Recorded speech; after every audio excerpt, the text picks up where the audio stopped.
Hi guys, this is a video on Windows software. This time I'm talking about running Linux applications natively on the Windows desktop. Now, I didn't think this was possible, but it is possible and someone's come up with it. And if you don't know what I just said, Linux is basically an open source operating system that's free to download and you can install it. However, if you don't want to go through the hassle of installing it and you just want to try out the Linux applications or install Linux applications, you can get them so they run on your Windows desktop and they will appear in the taskbar and run as if it was a Windows application. So how did I come across this? Well, I started looking at Cooperative Linux, and the next program is based on this because it's Cooperative Linux is a port of the Linux kernel that allows it to run cooperatively alongside another operating system on a single machine. For instance, it allows one to freely run Linux on Windows 2000 XP and actually Vista, which it doesn't show, without using a commercial PC virtualization such as Vmware. So what they've come up with, before you go and download Linux and start trying to mess about with it, it's very difficult to install. Well, I found it was anyway. I couldn't get it working. So there's now something called Linux, which is a lot simpler. All you have to do is install it basically, and it works. And it says unfortunately it only supports 32-bit versions, so you have to find out if your version is 32-bit. Most are, but some people use 64-bit Windows. So as you can see, it uses Linux and it uses an Ubuntu kernel, I think, Ubuntu distribution even. So let's get started. Ironically, with the Cooperative Linux, it says it allows it to freely run without using commercial software such as VMware. I'm actually going to show you this inside VMware. So let's get started. And I'm unable to install VMware tools on this machine. I'm hoping the screen recorder is following my mouse as I do this. But what I've done is I've downloaded Linux. This is the KDE version. You get a minimal or a KDE version. I've downloaded the KDE version, and basically it's about 600 megabytes, and it will install Linux on your Windows operating system. So let's just run it. This is in beta 1, so it's very early in development, but it's like really new. So I apologise if the screen recorder isn't following me. I'm going to accept the license agreement.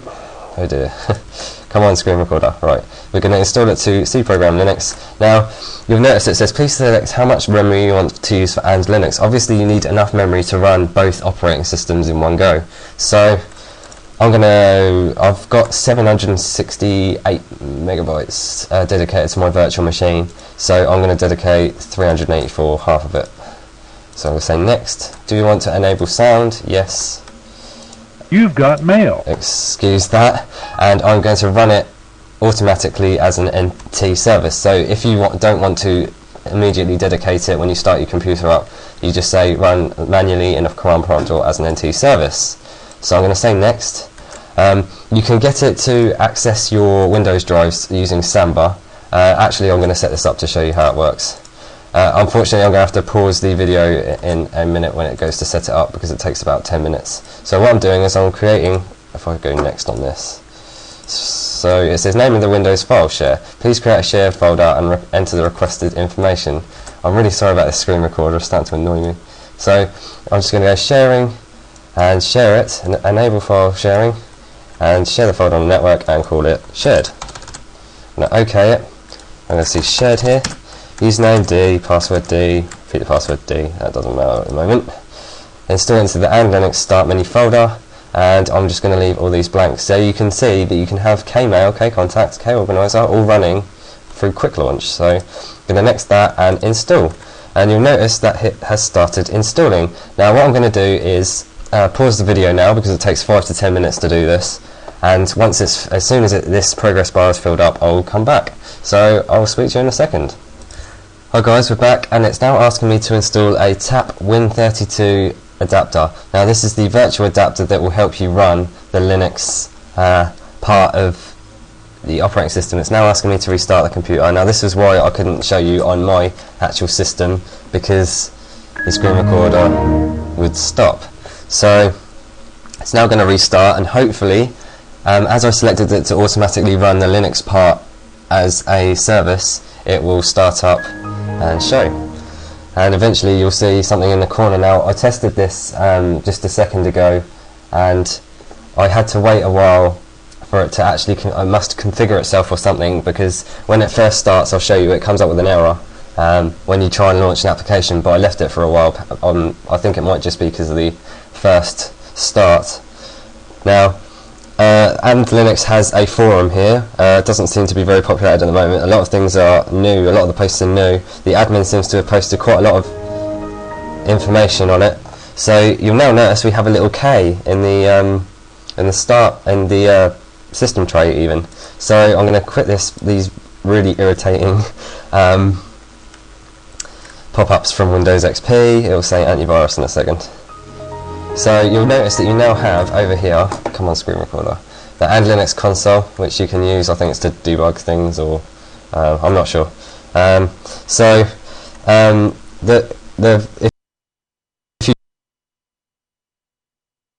you try and do this in VMware, and try not to install VMware tools into your machine, because it messes about with the networking, because it relies on networking to use the Linux part. So you notice I had an xming thing pop up and it said unblock it, so I've unblocked it, and we're going to cancel this.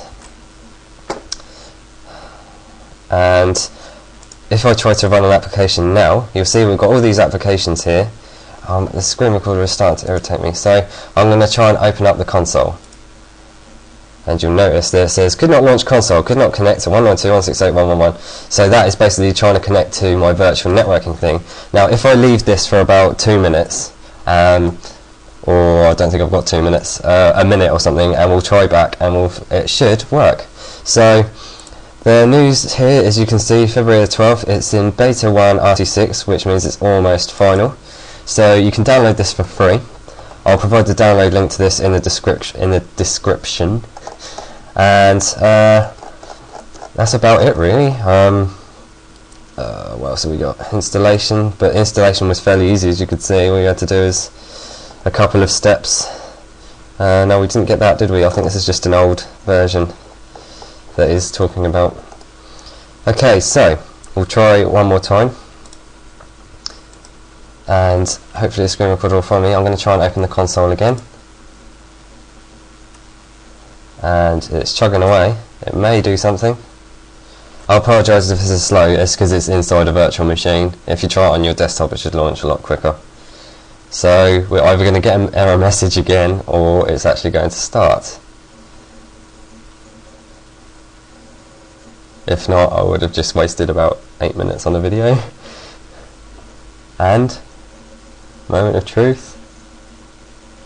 And we have a console, and you can see it's running inside a Windows window, and you can do all your stuff for Linux in this shell here.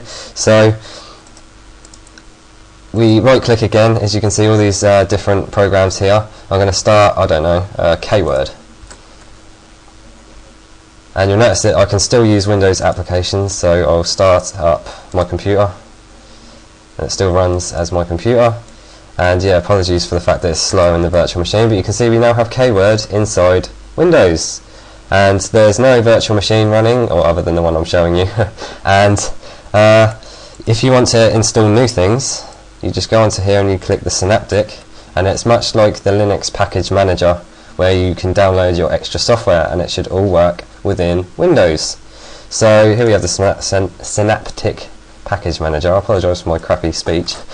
And eventually when it starts, apparently it's not completely there, so it's a little bit buggy, and you'll see we've got all these things down here and all the packages.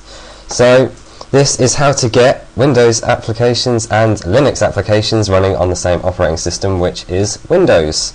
So avoid the installing of, if you want to try this in VMware to begin with, or if you just want to go ahead and install it on your operating system, this is easy to uninstall, so you don't have to worry about anything. And if you have problems with the virtual networking thing, they've got support forums here, and they've got other things talking about Linux newbies even. And that's about it really. I'm quite pleased that I managed to get it installed in a virtual machine just to show you.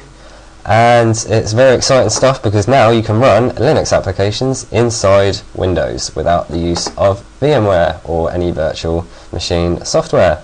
So thanks for watching my video. Please comment, rate, subscribe if you like my videos, and thanks again.